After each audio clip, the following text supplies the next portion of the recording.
অন্য পাড়ার কুকুর এসে আমাদের উঠোনে ৭-৭টা বাচ্চা পেড়ে দিয়ে চলে যায়।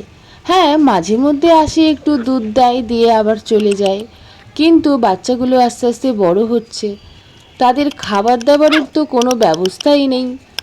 বাচ্চাগুলো যেহেতু একটু বড় হয়েছে, সেই জন্য শুধুমাত্র মায়ের দুধে তাদের পেট ভরে না, তাই বাধ্য হয়ে সমস্ত দায়িত্ব এখন আমাকেই নিতে হয়েছে।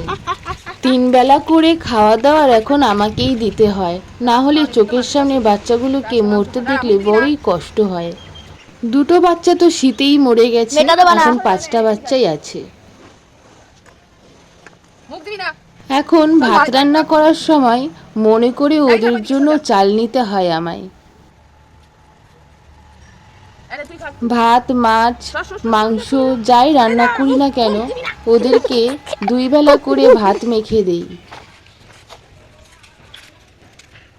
এই কুকুরের বাচ্চাগুলো বড়ই অবলা জীব।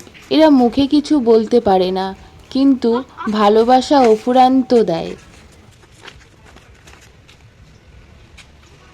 আমার ছেলেও বড্ড এদেরকে ভালোবেসে ফেলেছে। ছেলের সাথে সারাদিন খেলাধুলা করে আর আনন্দে মেতে থাকে।